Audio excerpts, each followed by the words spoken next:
It's kind of overcast, which is good for us, so you can probably see us better. And you see, my daughter has filtered me to the nth degree, honey. I'm filtered. So with my makeup and my filter. You're not supposed to tell people it's filter. It's Beyonce. I woke up like this, like. Yeah, right. Hi, I woke Chanel. up like this. Chanel's there. Hi, Ricardo. Stacy. Alicia. Oh my goodness. You guys like my beat with my filter and my hat? How do you like the hat? Not a filter. We have good light. We have good light and a filter. So we're doing what we got to do. Elena. Elena, cousin Elena is on. Hello. Oh my goodness. And Stacy and Angela, Yes. the stylist. Okay, so you guys know who we have on today. He's going to come on in a few minutes, Mr. Warryn Campbell. Warryn Campbell. Great brother. Yeah, we've known them for a while. We've known that whole family for a while, so we're excited about that. And I don't know what that was on the radio, but we're excited about that. That was the radio. Okay, D Nice. Hi, D Nice. Hey. Hi, D Maestro. So yeah, it's gonna be exciting today. And what's the weather like in your area? It's starting to get kind of yucky, huh? I don't know, but I guess I like it because of the lighting's a little bit better. We've got Leon, our very own Leon is on. I call him Leonza when I see him on the Instagram. So should we bring on? So yeah, he's gonna be coming on. Oh, thank you. She likes the color. Oh, okay, cool. Who's that? Alicia? Mm-hmm. Oh, okay. The blue? Okay, thank you. Thank you on that. See Chuck. And how do you like this hat? I love the hat. I got that from Dollhouse Boutique in LA, which I just love. They're not paying me to say this. I just buy a lot of stuff from there because I like them. And I like hats. It means you can't see all my gray. So that's good too. So it's another Friday. How did you guys like those debates last night? We're gonna ask Warren too, but I think it was the best one. Right? Yeah, and I didn't know that was a sister. What's her name? You didn't have to go far to be better than the last one. Well, so that's I'm true. Just leave it at that. But the moderator, what was her name? Oh, I love her. She's African American and Native American. I didn't know that. Did you guys know that? Yeah, she's a sister. That's why she was handling that thing like that. I got to give it to her. She ought to moderate a few more. So she had it together. She kept them in check. Yeah, she was. He said, I look good also. Thanks. Oh, Thank yeah, you, my man. baby always looks good. I like his beard too, the white beard. So I'm COVID beard, yeah. COVID beard, but I like it a lot. So we're.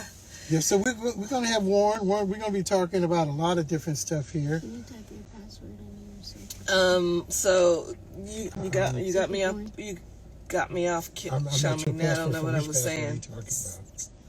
He's looking at a password there. Hi, Chucky, 816. Why don't you just go to? You like Claude's cap too? Yeah, hats are the thing. So you're probably gonna see as many of those as I can muster in the hat realm. But yeah, I did like the. I think that was the best debate last night. Did it make anybody change their minds? Haha. Because it just strengthened mine, that's for sure. So, I guess we just waiting. Hey, did you guys see Instagram where we just put on the Dorinda Clark Cole concert? Wasn't that something? Oh, there we are. We're back. So, no, let's go Biden-Harris. That's from Alicia. I just think the contrast between the two, I could really see it without the debate before that. I hated that thing. That thing was so crazy. I went to bed with a little stress. I had to pray and do one of my apps and everything to try to get that one right. So, are we just waiting for Warryn? And we're going to talk about a number of different topics. We're going to talk about COVID administry, and see what he has to say about that. Of course, we got to talk music because he's done some things with his great wife. And Erica Campbell, and some interesting topics to deal with. He's going to talk to. So we're just kind of looking forward to that. Yeah. So it's gonna be good. Has it come in yet? Let's just keep talking to him. We're waiting. Oh, there's Warryn right there. Yes. Yes. Yes. Oh, yes. Warryn, you want to sign me? Did you hear me singing? Hey, was you singing just now? Yes. I mean, can you imagine if I could have signed myself, brother? But we've got the incomparable Warryn Campbell. Oh. He is in the car. In the car. Well, we're in the car. In the house. The producer, a writer, an executive, a pastor. Yes. Man, my gosh, you are brilliant. Oh man. And we're so proud to have been able to work with you too. And you were one of those prodigies, huh? Another one of them prodigies. When did you start playing? When did I start playing? Yeah, what did you start playing? I started playing drums first. According to my mother, she said when she would hold me as a baby, I would just take my fingers and beat on her chest, you know. But I became the church drummer for our church when I was 3. I was the musician. Yeah. Church drummer. Yeah, 3 years old. I was the guy. Talk about children's church. You talk about I was the grown-up choir. I was playing the drums. You know. So I mean, who was the pastor at the church at the time? Was that? His name was Bishop J.W. Wright Sr. Okay. King's Chapel Church in East LA. East LA. Wow, because you were born in LA. Yeah. LA. I was born in LA, and I was the first baby born in that church. Wow. Okay. Yeah. All right. And then you started playing drum. I mean, how did they know you can play like that? That's crazy. Well, my father, I don't know. My father says he didn't know where I got that from because at the time the church didn't have a drum set. Let me tell you a crazy story. The church didn't have a drum set, and at that time there was a guy that came to the church when I was 2. His name was Mark. He came from Alabama. He brought his drums. He was a drummer. He started playing. I would just watch him all the time. He set me on the drums with them at the church, and they realized I could play. I had been watching him for a year. And like, oh, this guy, this kid can play. And I remember because his drums sat in a position of the church where he was right behind or right in front of a stained glass window so the sun would come in. Yeah. His drums were acrylic see-through. So the sun would hit it and, now watch this. I preached at a church, Van Moody's church in Alabama. Maybe this was last year, right? And now, mind you, I haven't seen that guy Mark since I was 3 because he left and went back to where he came from. I preached at this thing in at my friend's church, and this guy walks up to me. He says, "Hey, you don't know me, but I'm a friend of your father's. My name is Mark from King's Chapel." I said, I just started crying because I knew exactly who he was. I told him, I was like, "You're Mark the drummer with the clear drum set?" And he was like, "Yeah." And then he starts crying. I called my dad on the phone. I'm like, "Dad, I'm talking to Mark from the." I was like, it was crazy. Yeah. Full circle. I'm seeing a pattern here. We were talking to Jules, and we've talked to a couple of other musicians. A lot of times, this stuff starts early. Very early. And my father and my mother, God bless them, man, because how they pushed me and cultivated my gift. My dad would, as the years went on, he actually bought me my first professional drum set. He realized he can't buy. You know, you buy your kid a little toy drum set. I would destroy it the first day because he's like, no, he can really. He'll buy me a sturdier one. I destroy that. Then so for my 5th birthday, I'll never forget. He bought me a white CB 700 drum set, right? And we took that to the church, and I started playing. And so my dad would say, "Listen, I'm gonna buy you this instrument. If you learn how to work it, if you learn how to, master that, I'll buy you something else." Wow. So he bought me that. Then he bought me a keyboard. And I learned that. Then he bought me another keyboard. Then a drum machine. Then a sequencer. By the time I was 12, I had a full pre-production setup in my room. I had everything in my room. And so it just came easy. It was just a gift, huh? Just a gift. It was like, I didn't know what I was doing. I didn't know what a producer was. I was just. You were just doing it. I was just doing it, and then I would tape the radio. Back then, we had a station called 1580 K-Day, which was the hip hop station. It was the AM station. Absolutely. I would put a cassette tape in and record it and go to school. And when I came home from school, I would listen and try to reduplicate everything that I saw. I heard. That's crazy. Tracy Artist just joined us. We've got Tracy. Yeah, Miss Tracy, and I see. What's up, Shami? Hi. Yeah, she's doing something, so I can't do what I need to do. Well, you messed up my light, girl. But it's just amazing talking to you. You know somebody, but then I did a little Wikipedia and looked up some other stuff because. Yeah, because sometimes you just you've known somebody so long, but you're saying, man, I didn't know they did all this. It's like you've worked with people like, of course, Mary, and we need to talk about that more. That's a given. But Kanye West, Music Soul Child, Angie, is that right? Angie Stone? Yeah. Yeah, Drew Hill, Yolanda Adams, The Soul Seekers, which was Corinne Hawthorne. I mean, keeping it up. Yeah. It just on and on, just on and on and on with so many artists. Yeah.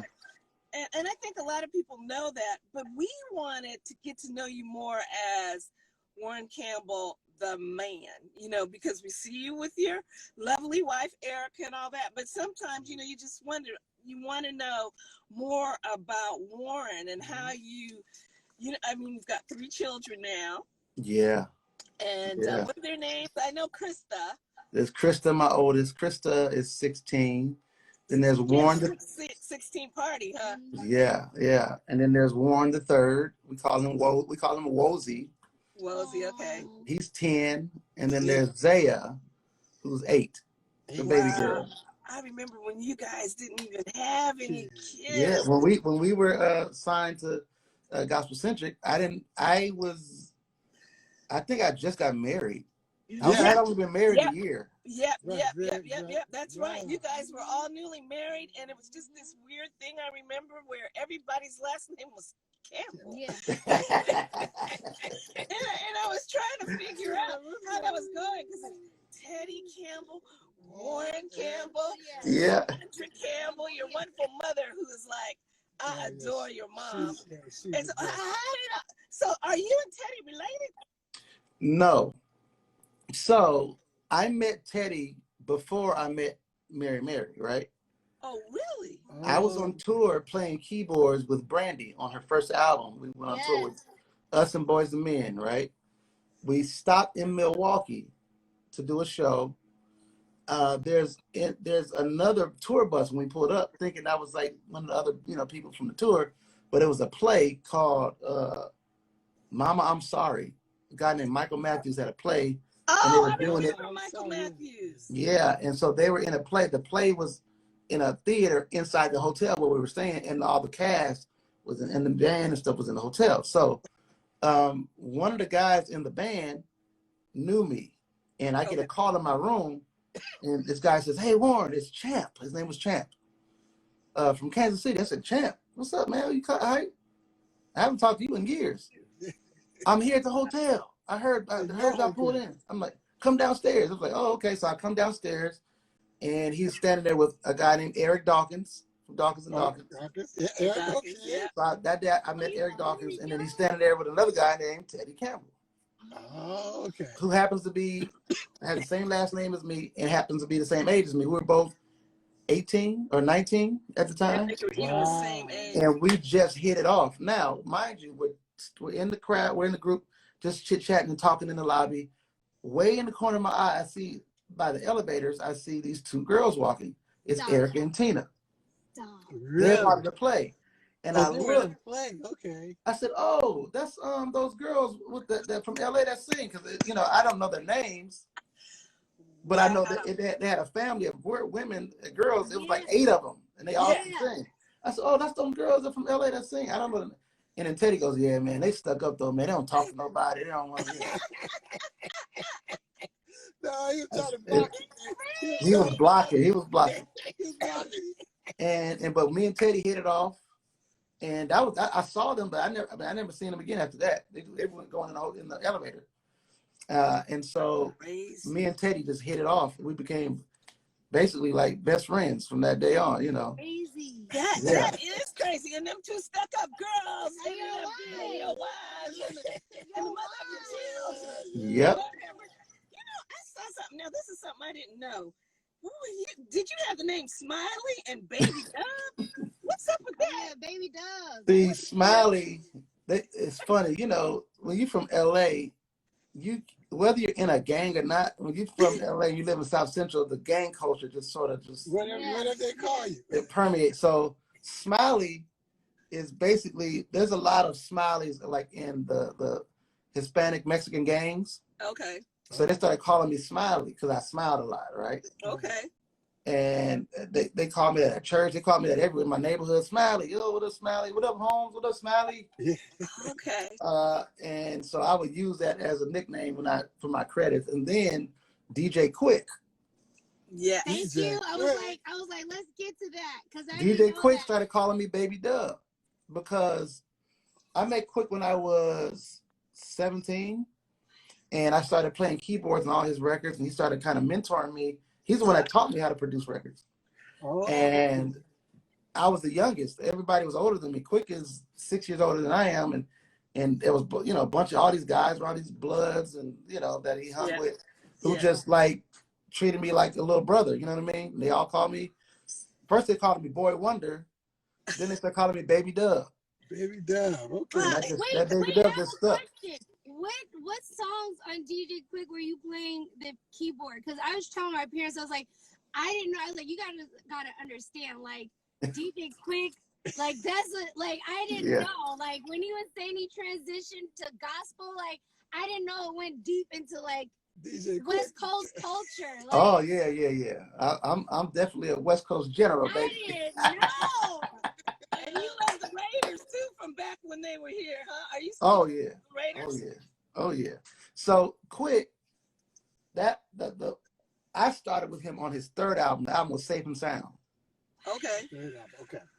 So I'm playing on pretty much all those records, and people don't know Quick can play himself too. Yeah. So he's playing stuff, I'm playing stuff, and then there was a keyboard, a pretty expensive keyboard that I was using that it was his. At the end of that record, he gave it to me. Oh. After he let me have it. And then during the process, I had never seen a drum machine like that before. I had drum machines, but this was a special deal that I'd never seen. I was like, what is he doing? I would wait and watch him do his thing. And, while the music was up and he was playing music really loud, all the guys would be around there drinking beer and hanging out. And he would turn the music down and go to working on a new beat. They would all leave and go play ping pong, go mess with the girls outside, whatever they're doing. I would stay in the room in the corner, and he wouldn't even know I was there. And I just watched. And he got up, go to the bathroom. I walked up to that machine and just hit the little pad. And, oh wow, what does this do? What does that do? So I looked at it. I was 18. I was 18 by that point. Okay. I took down the number and the name of the drum machine.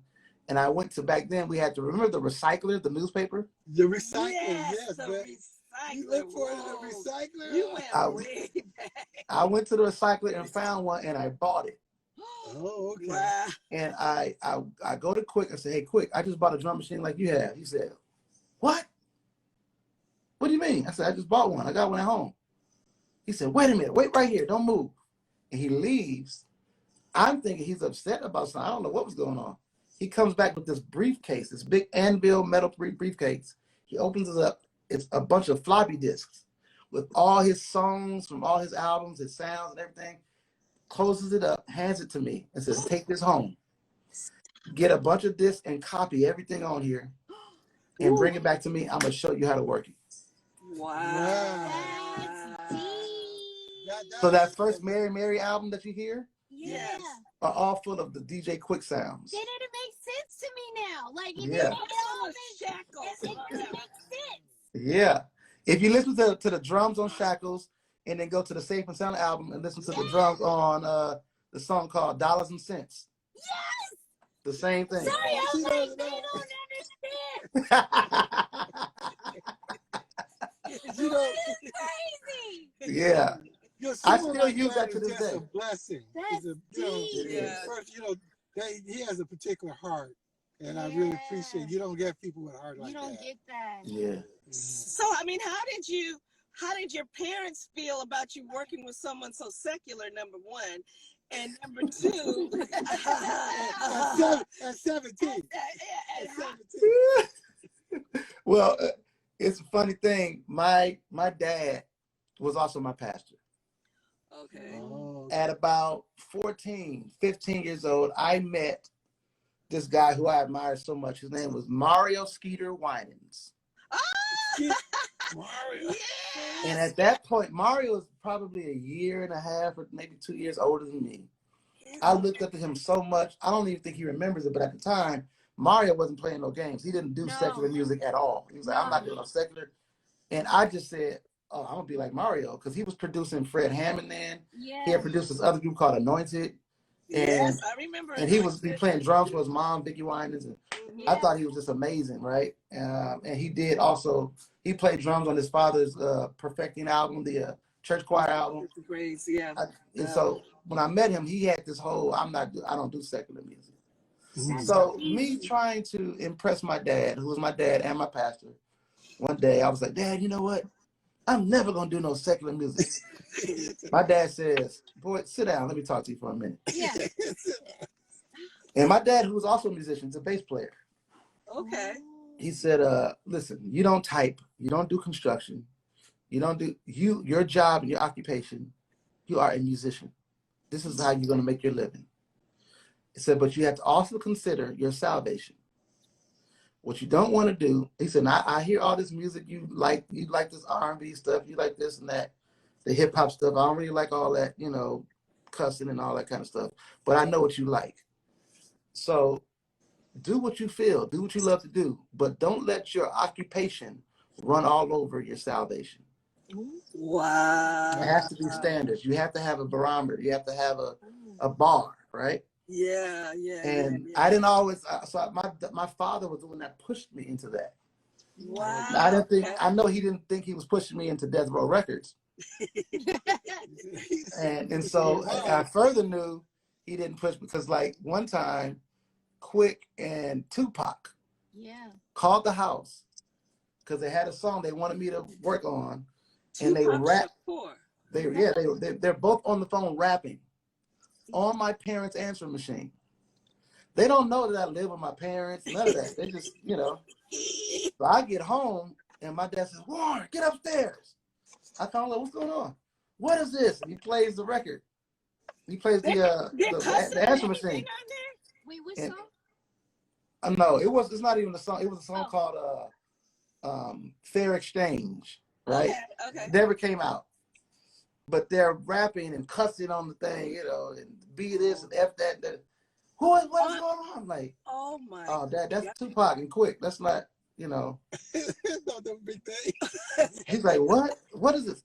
Because he didn't understand what I was doing. I was like, Dad, I told you. I literally think my dad was like, he thought maybe I was selling drugs, because my son's coming home with all kind of crazy money. I bought a BMW 7 Series cash. See? Oh, okay. Right? And he's like, okay, what's The going on? 90s. So, Something going on here. so I told my dad, I said, this is what I've been doing. This is like, you know, and then finally he came up to the studio, dropped me off there one day. I said, this is what, because at that time we lived in Chatsworth. And Yeah, we had moved to Chatsworth. Death Row was right in Tarzana. that's right. And That's so right. I was there all the time, all day long. And Suge was paying me a bunch of money I wasn't You writing. went to Suge night? Yeah, like Suge Okay. Suge brought me in his office and said, listen, man, I hear you doing this and you doing that, man. You know, people love you. He said, now, how much you want to get paid for doing what you're doing? I said, man, I want $1,500 a track. You thought you were saying something. I thought I was saying. Now watch this. This is the funny part. He said, all right, cool, done. He said, take this number down. He gave me a number to a lady named Lisa Romero at Gelfin, Rennet, and Feldman. Gosh, I know that. You know that. We know that. I know that name. name. Yeah. She was the accountant at Gelfin, Rennet, and Feldman. So that night I did a song and I put my invoice in, $1,500 a track. I go up 3 days later to pick up a check, and it was over $7,000. See, look at God. I said, I did one song though. Like, what was that? And I didn't cash the check at first because I was scared. I'm like, this is too much money. I only asked for $1,500. And I looked. Some said, look at that other little piece of paper that's flapping back there. It had something scribbled on it, you know, written on it. I looked. I said, it said 1,500 piano, 1,500 strings, 1,500 bass. They were paying me $1,500 per track I played. Per track you played. Oh, wow. You said $1,500 per track. Yeah, I was talking about the whole song. Right. So after that, I was up there every day just standing in the hallway like, hey, Dad, you need something? What you need? Get out. To the screen, bro. Wow, that's crazy. Well, you get all grown up and everything, and you go through that phase, and now you're I know there's so much that happened in between there, but I'm just rolling the tape. We talk this stuff all day. You're like you're just this grown man. You've got a family now. You've got you know, all this stuff going on. You're winning awards. I mean, you're winning Grammys. Like, man, how many Grammys do you have? Like, a lot. 5. Yeah, a lot of Grammys. And then you've got this real part to your life going on with children that need you too, a wife and children that need you too. And I remember looking especially at Krista, because Krista, your daughter, I wanted to always encourage her because I saw that she was kind of depressed because of colorism and having dark skin and not having the light skin like her mom and all this. And I thought, wow, they've really got things to deal with esteem, and they've got children. This has gotten real. This isn't just about music. This is about real life. And I wanted to know, how did you and how are you dealing with that? And well, because she's so cute, and she's got the cutest nose I've ever seen. Yeah. And not to think that because of our society. Tell me a little bit about that. Okay, well, before I do that, I just got to shout out a couple of my friends I see on here. I see, what's up, Butter? And Pastor Albert Tate is on here. Oh, okay. One of the best preachers in the world. What up, Fellowship Monrovia? Did I see Canton on here? Was that Canton Jones, or I'm not sure? It might have been. I don't know. I didn't see it. So, my daughter, of course, she's the first, and we didn't have another child till she was 5. So she was by herself for 5 years, getting all that attention. I mean, Krista is loved and celebrated. I mean, she was singing in front of 10,000 people at 3 years old. And she can sing too. And she can really sing. Yeah. And so what happens is, when we pulled her out of the private school that we were in, that was called Page Private School, and we took her to a public school, You know, those kids are cruel. Public schools are cruel in public schools. Shamel can tell you, Yeah, it's just, you know, especially at that age. yeah, and that by that time she had to be 7, something like that. I think she was 7. Mm-hmm. And she would come home, and all of a sudden I would see her. She would be my daughter was a social butterfly.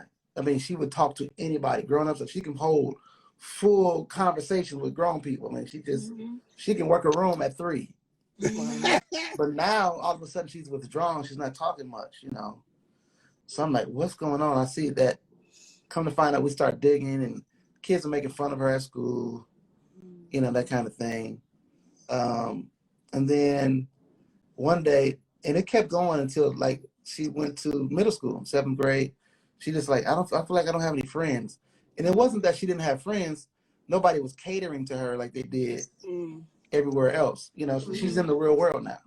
Right. To deal with, everybody's not fawning over her. Sort of like me when I was a kid. I was a kid musician, and I drew a lot of attention. But once I hit like 14, it wasn't that much of an anomaly anymore. You know what I mean? So I was like, where's all the attention? You know? So she was dealing with adjusting to that. And then, of course, kids being mean, calling her names and stuff like that.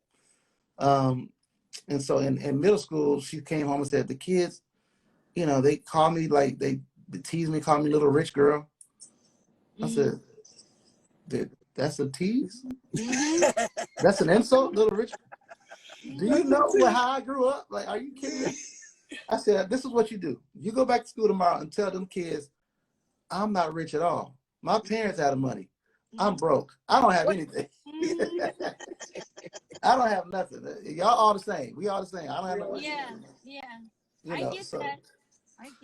Yeah, I mean, it was, but then this thing came up where she says, you know, I'm like, all my friends are light and I'm dark. And she started to think that was the reason why people didn't like her, or she felt people didn't like her. I'm like, Krista, you have to learn to adjust. When you leave this house and you go on the road with mommy and you see people screaming and then you're on a reality show and you know, and kids and people are doing these things, you know, because they're part of the reality show for Mary. The Mary reality show. Yeah, and so she had this little attention on her, you know. But at school, you're not getting that. You just assume people don't like you. It's not that they don't like you. They just don't know. These people don't know Mary like that. It's public school. Yeah, right. They don't know no gospel. You know, not a handful do, but most people don't. It's like when I was a kid, I grew my hairstyle. I grew a Gumby. Yeah, you got the Gumby. Yeah, right? See what I'm saying? And so when I got to school, they said, "Oh, that's the Bobby Brown haircut." You know what I said? Yeah. Bobby Brown. Daryl Coley had this hairstyle way before Bobby Brown. And they were like, who's that? They were like, who's Daryl Coley? Like, well, I don't know who that is. Talk about Daryl Coley, right? That's they had that. I'm in public school. They're like, who the heck is that? Right. Right. So my daughter, she's a church kid. Just her references, cultural references are just different, you know. Yeah. Totally. Gosh, that is so. And so she was putting everything on her being dark skinned. We said, no, you're beautiful. You know, we just have to affirm her. And because what I went through as a kid, you know, she's gone through some things, but she's definitely not going through what I've gone through. You know, it was bad, you know. But because of your coloring? Because of my skin color. I was called every black skillet, oil spot, ink spot, just all them names, you know. Really? And then there was in the 3rd grade, I went to the school. I was the only black kid in the school, and the kids, we were playing on the playground. If I bumped into one of them, they all would act like they had a spray and to spray the black off them because I touched them. Get out of here. What? The girl that started that game, her name was Debbie. I remember distinctly, and I had grown, and I didn't have any witty, you know, retorts back then, and I wasn't good with that, but I could fight. So anytime somebody did that, I would just bust a nose, knock a tooth out. You got into trouble. Yeah, I got a lot. My knuckles are still black from this day. I fought a lot as a kid. So the girl that started it, I never hit girls. So Your mama would have got you. I can tell you that right but I now. had this hatred in my heart for this girl. Yeah. So it built up this really callous thing. So I witnessed that girl after school. I was standing at school, getting ready to walk home. After I had a long walk home. I was 8 years old, and I had this long. I walked like about 2 miles down one street to get to our apartment building where we lived. So I'm standing there and getting ready to take the walk, and Debbie sees her mom across the street and takes off across the street and gets hit by a car. This black lady, boom, goes up in the air and bam, back down, and there's blood everywhere. And I looked, I didn't go into school and tell anybody. I looked and said, that's what she get, and I walked on. That was a Friday. Monday, we found out Debbie died. Oh my God. And it's sad, but the saddest part for me was that I didn't care at all. Wow. I was so that bitterness and I was so bitter, and I'm 8. Imagine I'm 8 years old with that much. So real. That's so real. Yeah, because they, you know, life does that to you. Those people, they really. I mean, even the teachers were racist. The teacher would hand out candy to all the kids and give me a little thing of dental floss. What? Dental floss. Yeah. Wouldn't give you candy? Yeah, like she would. They did all kind of stuff. Like it was bad. Remember they did that at our school. They had to come over and Yeah. handle stuff. Yeah. A lot of this stuff shapes you so much. And so now, you know, you're talking about these things and you become, like today, you're not only a great musician and businessman, but you're a pastor. Yeah. And I'm wondering, are you dealing with these issues, BLM, Black Lives Matters, COVID?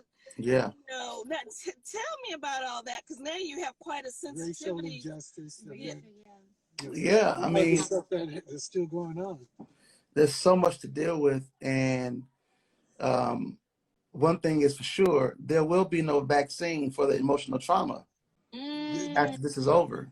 That's right. This is why the church is an essential service. Right. You know what I mean? Right. And so, because we are not able to gather, and I mean, we don't have a really large church. We maybe have 11 to 1,200 members. That's a big church, brother. Well, considering where I came from, Faithful Central, you know, there was 500 people in the choir. Yeah, right, Bishop and C. Elmer. But the average church is 100 and under. Yeah, it is. So it is. You're doing good. Yeah. But anyway, you were saying. Oh man. Somebody saying they went to Main Street Elementary. Main Street 52nd. Yeah. Is that where you went? No, I went to Western Avenue Elementary on 53rd. Okay. I thought it was somebody I knew. Oh, okay. So, what was I telling you? Well, how do you? I think it's going along the line because of COVID. And you have a large congregation. That's a large congregation, and you know, pastoring that large of a congregation. You know, what are the challenges and how you're making the adjustments? Well, one of the things is, if any pastor that's a real pastor will tell you, the hard part is you can't get your hands on people. Yes. You know what I mean? I can't be there like I want to be. And so I decided, listen, we need to keep up with everybody. We got to call everybody, put a team together, and just start calling people, because we weren't getting the responses. I put out, and the way we contact people is through, we have everybody's phone numbers, and we send out text messages. Oh, okay. Text alerts all the time. So I sent out a video of me talking to them, saying, "Listen, I want to know what's going on. I'm sending you guys a form to fill out, a COVID form to tell me what's going on with, like, what you need, how you dealing with things. You know, there's a questionnaire. I want you to fill it out, send it back to us." And I only got 90 responses out of 1,100. Out of 1,100. So I'm going, something's going on. Okay. So I said, let's just call them. And that way we got so many more responses to the phone numbers that we had. I think they called over 950 people. Okay. We put it in, just like, listen, with your church, we're praying for you. We want to know what you need. If you need anything, how can we help? What were some of the kind of things they were going through? Like, was a lot of them had lost their jobs. food, Yeah, things of jobs. that nature. We the first thing we did is we did a matching thing where one of our congregants donated $10,000 to help some families. So we said we're going to match that.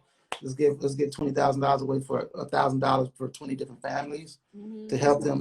Things of that nature.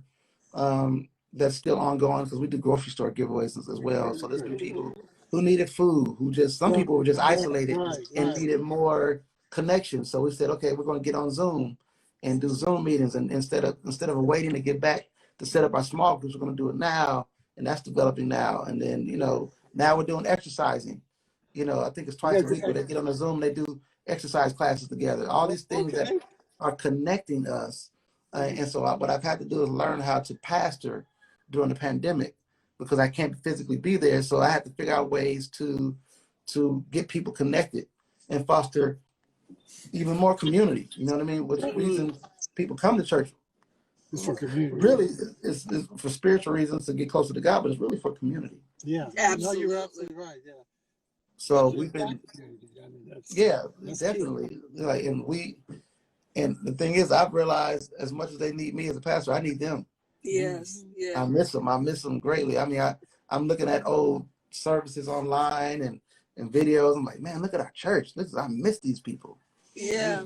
Didn't think I would be that guy, but I am. Yeah. No, I know. Like sometimes I wouldn't want to get up and go to church. Sometimes Claude would leave without me because I'd be so.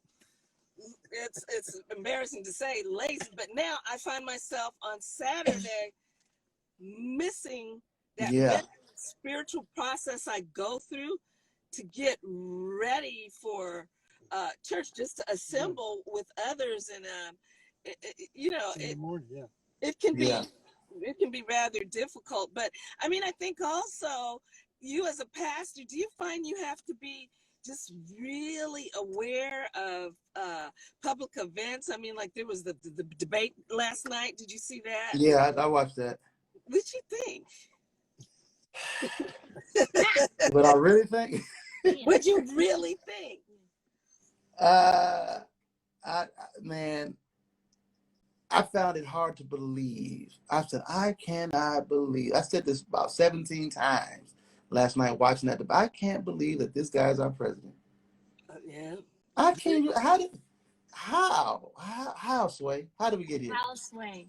There's a lot of people. I think it just really took the cover off of something, and to me, this is just my personal opinion, to think so many evangelicals support this is now you about to open up again. Don't make me dive into this place. Yeah, go ahead and dive in. Let's dive in, because it made me wonder a lot. I mean, how can you say you love me and support this? That's, now some people may feel differently, and we do have friends, good friends, who just are Trump completely, and a lot of it has to do with abortion. They are pro-life, and they will never go with anybody that's... To the judges, especially. And with the judges. So tell me how you felt about all that. How do you feel about all of this in 2 weeks? Well, first of all, we're talking about fratricide, which is the murder of one's brothers, what Cain did to Abel. Right. Right? We are all God's children. We're supposed to be all children of God, covered under the one blood that Jesus shed. One blood. White, black, doesn't matter, right? Right. Yet, when Cain killed Abel, God talks to Cain and says, "Where's your brother?" Right. Not because he didn't know where Abel was. He wanted Cain to realize what you did and how big of a mistake it was. Matter of fact, he goes deeper and says, "Your brother's blood cries out to me from the ground." Right? So blood talks. Yes. Blood talks. And there's been so much bloodshed in this country by the hands of white people against black people. Mm-hmm. Forget the black on black crime, which is also another farce. Problem. Yeah. Yeah. Well, the thing is, there's no black people don't kill each other more than white people kill each other.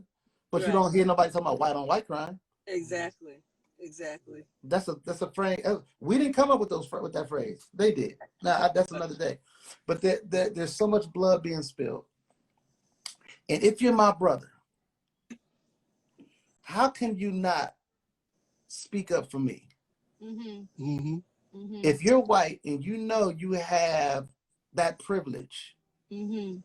and I'm your brother and you see what's going on to my people, how can you say you're my brother and stay silent? No, you didn't pull the trigger. No, you didn't do that. But your complicity might as well put the gun in your hand. Mm-hmm. So we talk about racial reconciliation. Mm. And let's talk about that in terms of Christian nation, evangelicals, a black church. And just for y'all watching, when we say evangelical, we just talking about white people that go to church. Right, those are code words. Yeah, white Christians versus black like Christians. Contemporary Christian. Yeah. Another way of saying white Christian music. Yeah. They're supporting Trump based on the same reason they've supported Bush, because their main issue is 1, abortion, 2, gay marriage, and the gay community, right? Mm-hmm. They feel like if a Republican is in office because they're conservative, or they may say like, I believe in God, whatever that is, that they're somehow going to change some laws and not allow people to abort babies and not allow gay people to be gay. Which none of that is true, and none of it has happened. Donald Trump, man, he don't care nothing about the gay people or the abortions. He don't care nothing about none of that. And neither did George Bush, neither did Ronald Reagan, neither did any other Republican president. Not really. That's not their agenda. We're in a capitalist society. They care about money. I call it predatory capitalism. But yes, Claude calls it predatory capitalism. There you go. So,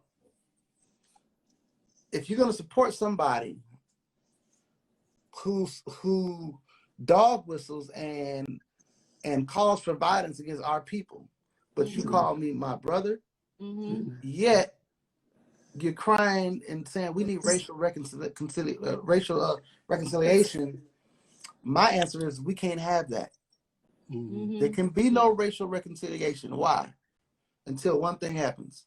We as black people have proven over and over again that we know how to follow white leadership. From slavery to the other 44 presidents, you know what I'm saying? Yep. To the white pastors that will follow. We don't have a problem. We know how to do that. Until you all learn and understand how and are okay with being led by black leaders, black presidents, black pastors, until you're ready to embrace that, there can be no racial reconciliation. Because you have to follow us now. If you're not ready to follow us, because you've been leading all this time and we done ran right into a ditch. Right. Yeah. Well, that's profound. Just a comment. I said this, that they'll fight to save a black baby in the womb, but won't do nothing when a black man is shot on the street. And so I'm saying you gotta be equitable about this. If you value life, let's value life. You can't stand by and say nothing when black men are being shot in the streets, and then you're gonna protest and fight for unborn child. So what's going on? Someone was saying they're not pro-life, they're pro-birth. I can't remember. Well, there was someone here too saying, but Bishop Ulmer has said that too. They're more. So these days, I mean, you have to be so keyed in to so much, and I just don't know how you get it all done. You've got the music, and you've got the church, you've got your children and your wife. How do you keep balance?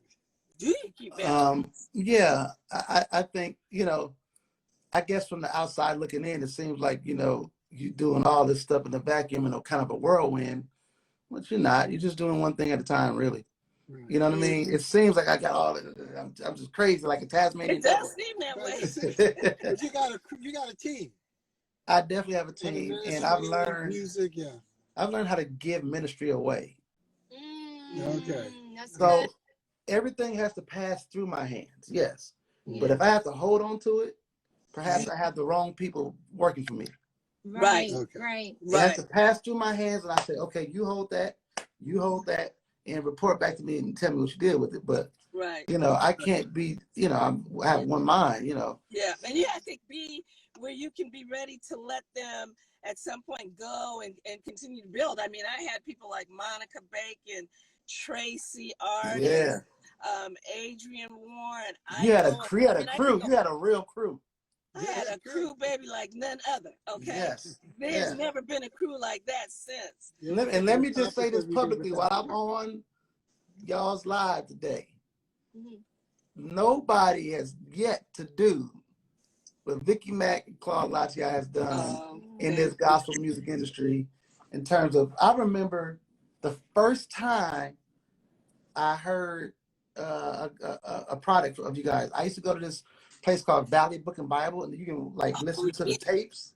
Yes. Oh, okay. They let you listen to stuff that you before you buy it. Right. And I picked up this thing called, there was a guy and a girl, they were called A1 Swift. Oh, that's right. Oh, yeah, and Alicia's on here. She was. Yeah. Really? Hey. And so I listened to that. I was like, oh, this is dope. I'm like, what is gospel central? Like, you know, I was looking at the, you know, thing. I was like, man, this is.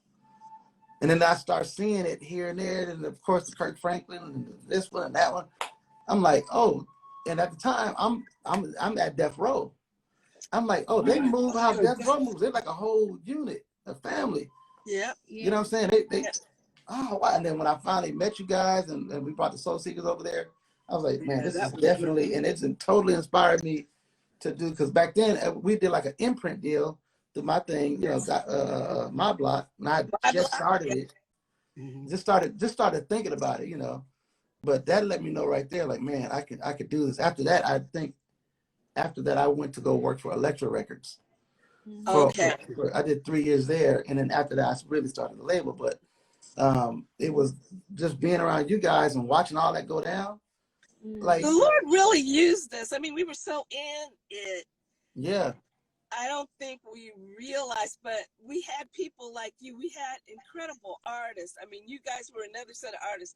Just no problem. Just doing the work and just real gentlemen and your super fans, Mary. I'm like, gosh, they are really in so just to see the whole thing, it was bringing families together, really, and it shows what Black folks can do, and we want to thank you so much for that.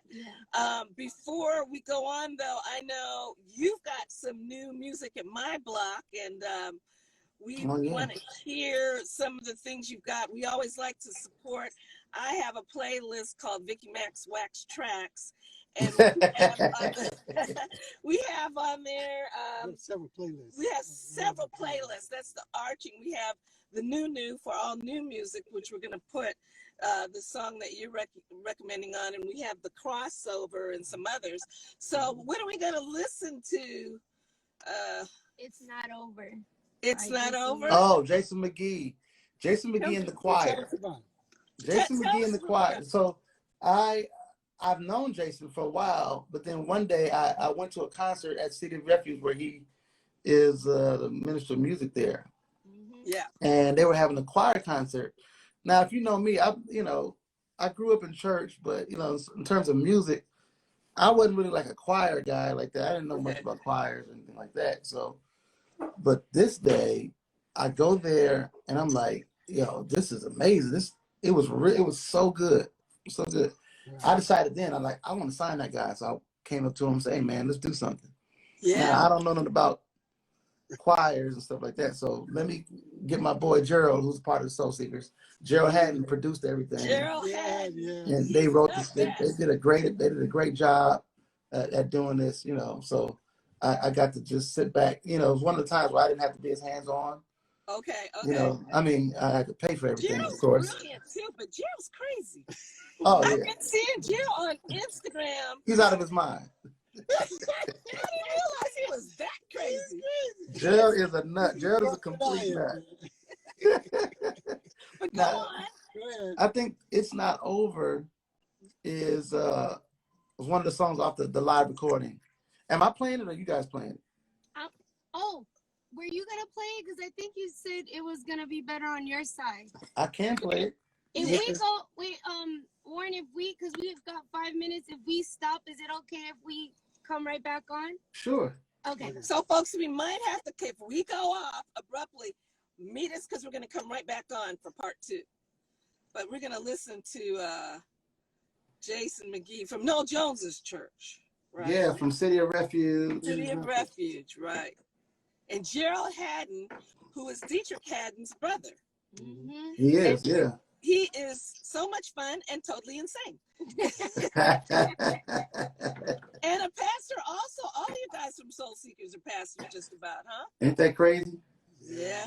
All right, here we go. It's Not Over from Jason McGee and the choir. Okay.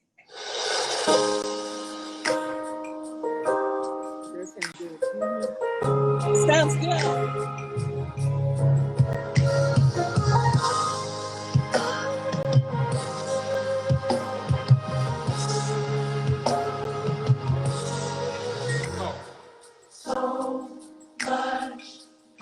Will it ever go away? Or is it here to stay? Will it always be this way? The song says, I'm so confused. Don't know what you're gonna do. My testimony says suicide.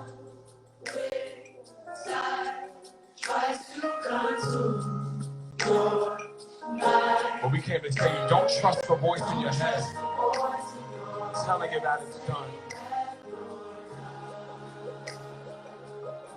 The good news is, as long as he's on the throne, you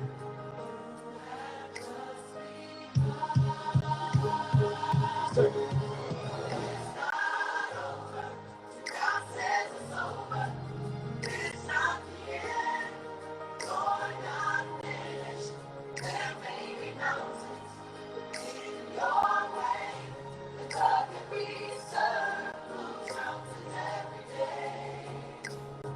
you just have to have the faith and know.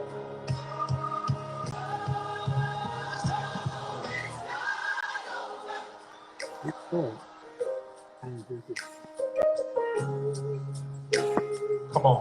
Verse 2 says, you've been blaming the world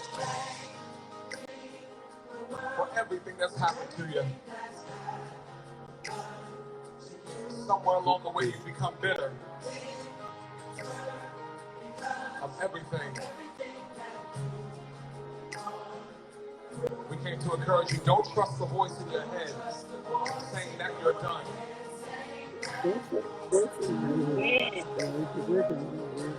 The good news is, y'all, you have just begun.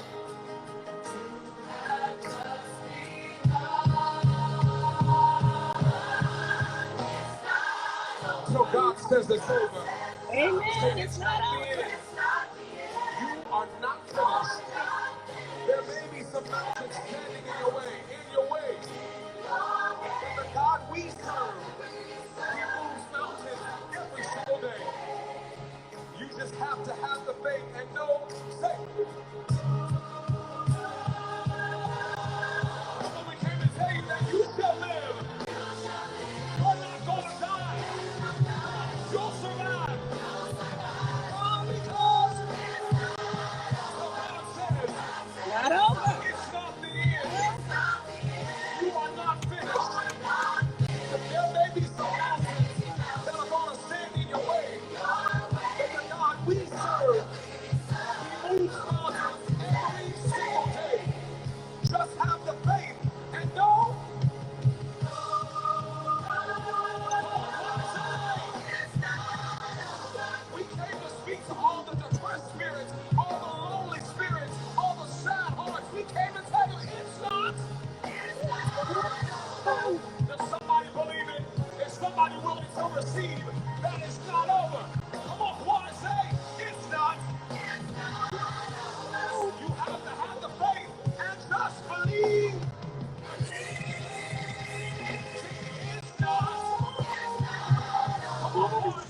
Okay, so we're back on.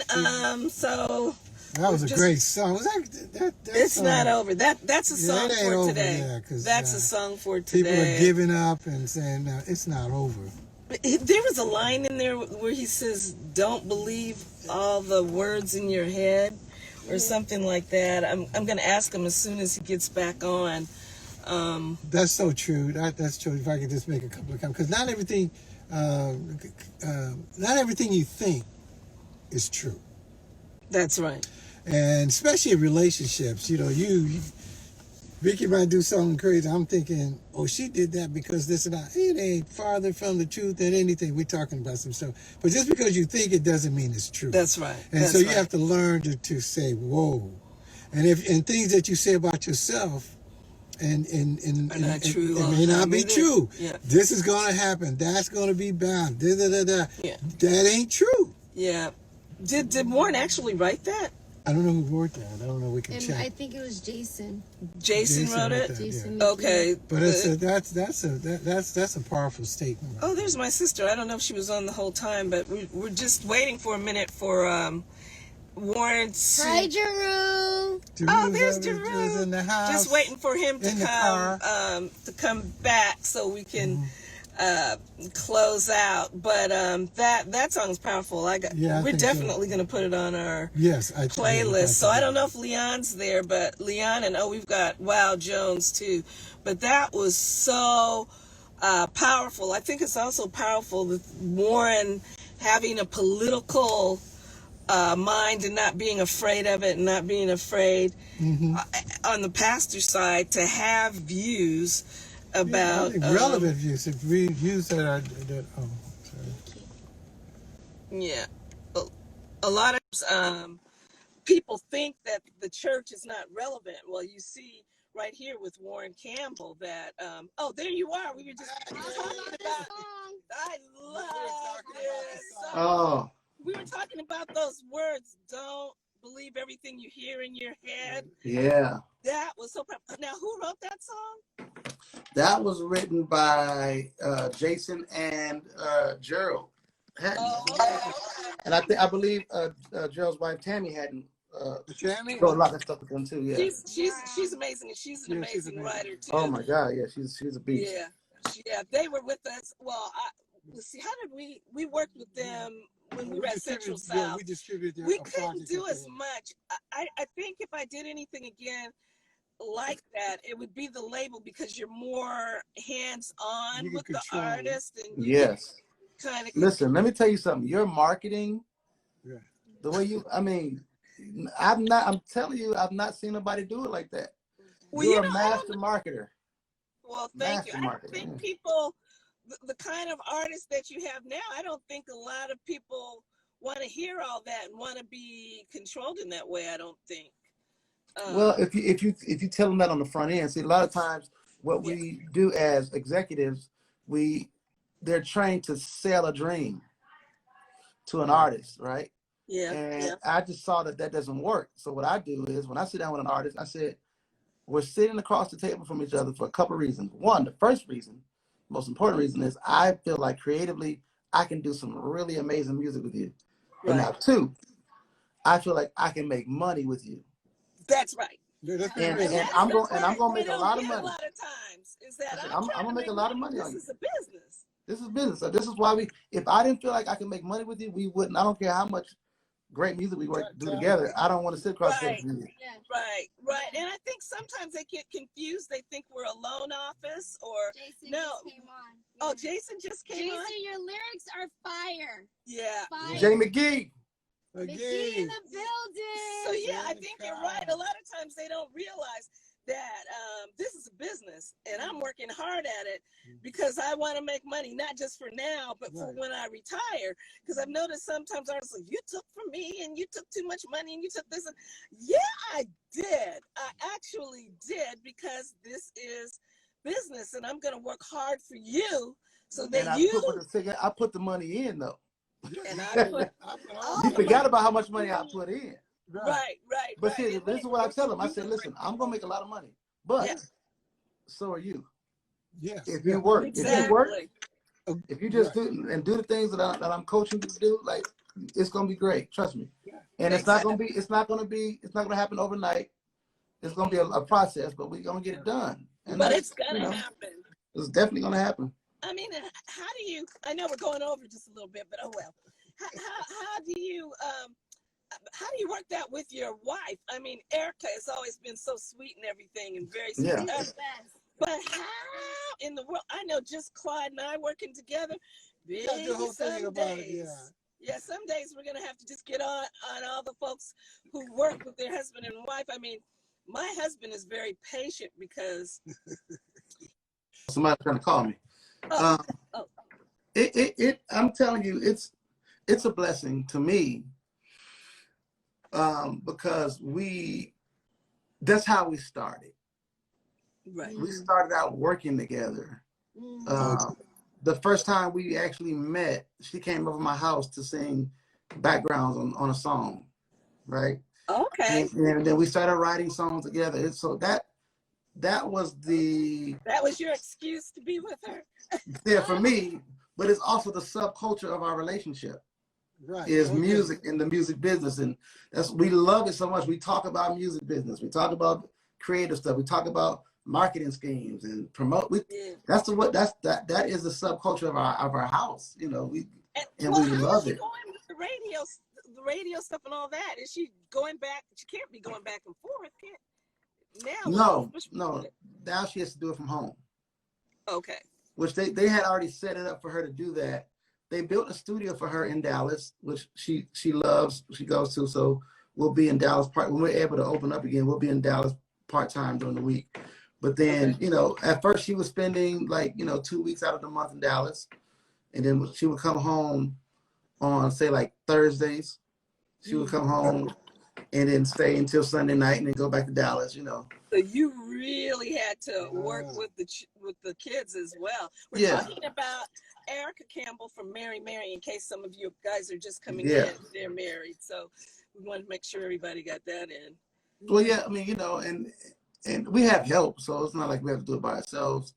Nannies, and I don't even like to call them nannies because they're such a part of our family, and they are family. Support system, yeah. Like the helping us is our sister, my wife's younger sister, Elena, and who's an amazing person. And on the weekends, we will bring in somebody else. But now, because the kids are older, we don't even need the weekend help. It's just daddy. Okay. And daddies, we have it a lot easier than the mothers because when I say go to bed, they just go to bed. Right. They go to bed. When my wife says go to bed, they negotiate with her for about an hour and a half. They negotiate. Claude had to do a lot of the staying at home and being with the kids while I was there. He did our hair. And the braids would be They talk about me to this day. But there are a lot of I started working for Vicki before we got. She had me as a butler. She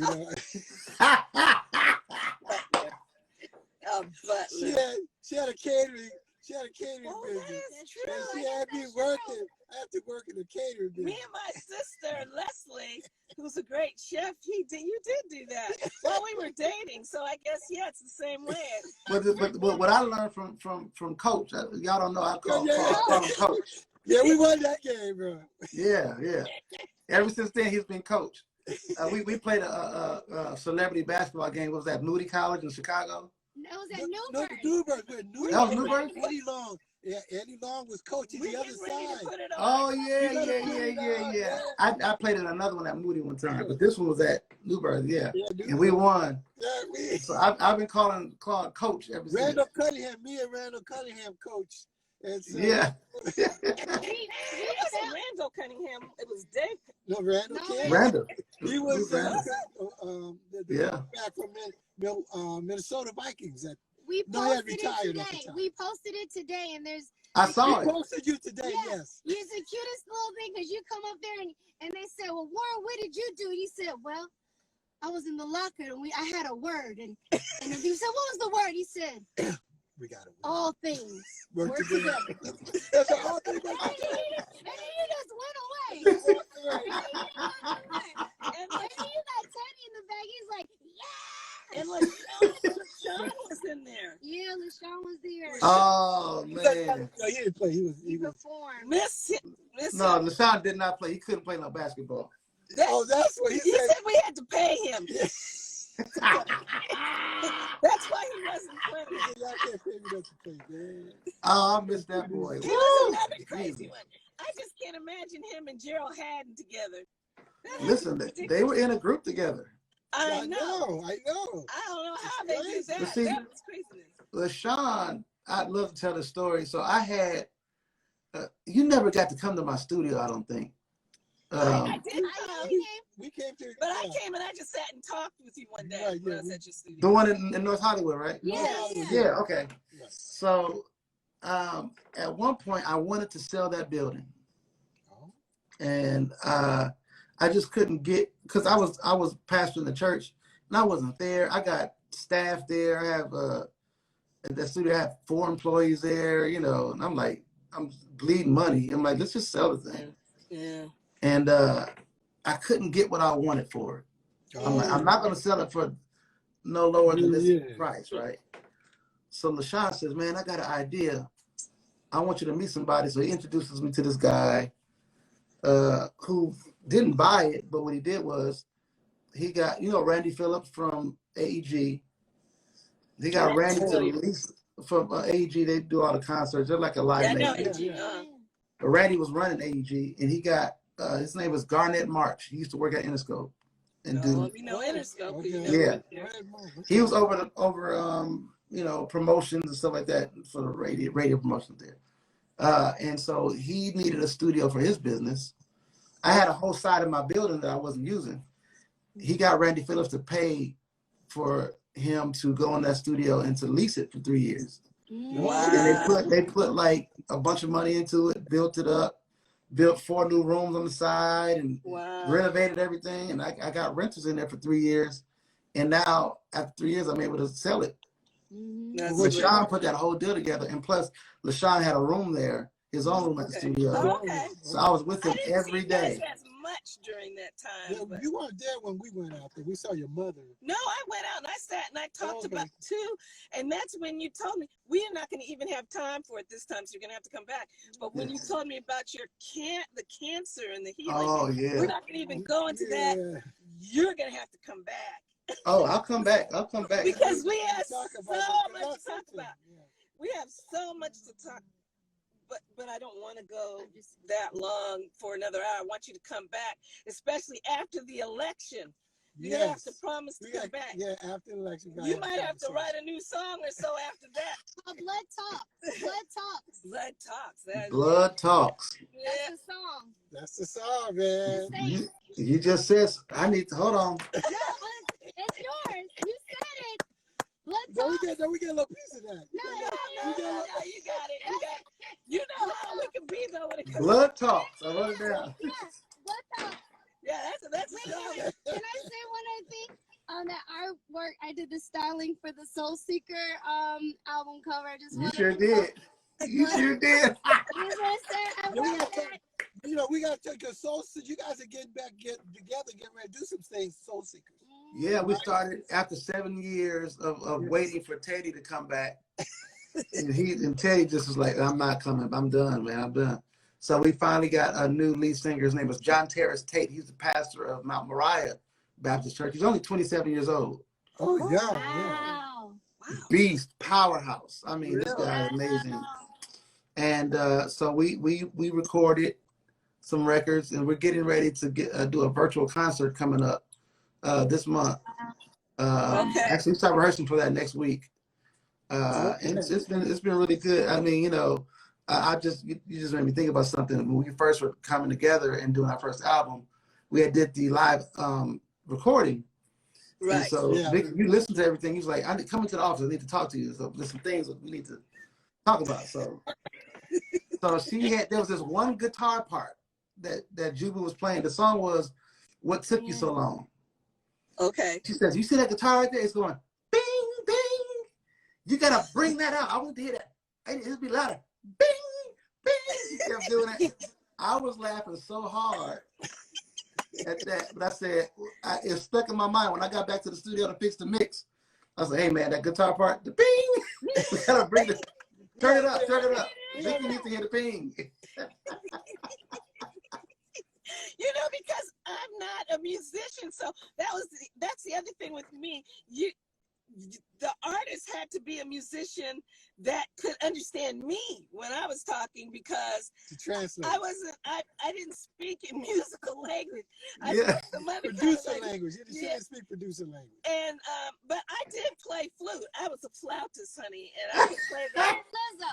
Me and Leslie. See, now people appreciate. Now people appreciate. They would appreciate me and my flauta. And I heard she was race cogent. She is, yeah. You can tell. You can definitely tell. She got a lot going on, but yeah, that's cogent. But we're gonna let you go now. Wait, can I say one more thing? Here's Sorry, one more thing. Yeah. One more thing, because the Brandy and Monica versus battle was huge. Yeah. This just shows how, you know, you take some things for granted when you're raised in this industry. I did not know you wrote He Is on Brandy. Oh. I did not know that. So yeah. when there's this moment and Brandy's like, this is like a deep cut. This is like a fan favorite written by Warryn. I was like, wait, what? Yeah. That's amazing. And I didn't do it by myself. Me and a guy named Harold Lilly did that song. I produced it, and me and Harold wrote it together. And we did a bunch of songs on Brandy that year, but that was the one that stuck. That's amazing. Yeah. No, that was, and it was crazy because I quit her band. You were in her band. Okay. I was in Brandy's band first. Okay. And I had got a publishing deal. Okay. And I started writing and stuff like that. I'm trying to get cuts and get my songs placed. And Brandy, after we get home from tour, she said, I want to cut that song you wrote. And we wrote this song called I Don't Want to Fall in Love. Now, I took the song to Big John Platt. He was at EMI at the time. Yeah. We're talking 1995. Mm-hmm. And so he says, oh man, I love this song. What you gonna do with it? I said, now mind you, at the time, Brandy is hot as fish grease. Yes. Yeah. She had sold about 5 million records at the time. Right. So she was kind of deemed untouchable. So this is a kid he doesn't know. And I'm telling him, he said, what you gonna do with the song? I said, I'm gonna get Brandy to cut it. He was like, yeah, right, you're gonna get Brandy to cut it. I said, no, I'm gonna get it. I said, I'm gonna get it to cut. I'll bring it to you next week. He was like, what are you talking about? Like, you've never even had a placement before. How you gonna get Brandy to cut this? Crazy. And so I came back the next week. She came to my house and cut it in my garage. Yeah. Okay. See? I came back the next week and played it for him. He's looking at me going, what in the world? Like, yeah. how did you? And so when I left, he told me later, he says, man, I said, man, what did I just sign? I don't even know what's going on here, right? But that song did not make the album because then Rodney came and just bodied that album. That album was Never Say Never. I didn't get one cut on it. No cuts. Rodney was like, if I'm doing this, don't nobody get on here but me. And I got mad because I was like, I listened to the album, there was definitely room for me on this album. Yeah. You could have put, it's like 25 songs. You couldn't put this as one of the songs? Come on, man. Like, that's not fair. So in rehearsal, I quit. I'm rehearsing. I'm sorry. I feel bad. I'm like, I'm going out on the road to support this album. I have no equity in it. Nothing on it. Yeah, right. Yeah. I quit. And so I'm sitting on the steps of my mom's house, and all of a sudden Brandy pulls up the driveway. Yeah, She's like, what happened? What happened? I'm like, I said, Brandy, I'm a songwriter now. I'm big time. I said, I can't be going out there on this. I don't even have no song. She was like, what? So on the next album, she was like, I'm going to make sure you on this album. Yeah. I still wasn't in the band, but it's on the Full Moon album, yeah. So I did Full Moon. I did, the next album was, I forgot what it was, but I did a song on that album called Who I Am, was the first song. Then 211 album, yeah, all that stuff, you know. It was crazy. That verses was monumental. No, that versus I think it's still the biggest versus battle. It is. It had. And when she was like, oh yeah, He Is by Warryn Campbell. I said, that's so funny. It's kind of like when I found out Nissan that did the drums on Missy. Is it if you don't Tasha's or not Tasha if you don't want me then don't talk to me. Oh, you talking about Tweet? Free yourself. I can't sing, y'all. Is that Tweet? No, it's oh gosh, what's her name? Oh well, we're gonna have to get back to that. Well, all the Tweet, Aaliyah, Missy, all those. You know, Nissan was producing all that whole Tweet album. Nissan produced Nelly Furtado. He produced Janet Jackson. Right there. Fantasia, thank you. Like somebody. Oh, Fantasia, yeah. Thank you, TJ. Thank you guys. Y'all know. I didn't know. I was like, that song is. You know, that was you guys are talented. The allure of the Soul Seekers was everybody was producers. They did all this stuff. Charlie Burrell, like it was just like too many. Y'all was doing a whole bunch of stuff. I mean, it was really big time. Okay, so this time for real. Okay, I won't sing. We're gonna get back. But thank you talk about everything much for coming. Thank you.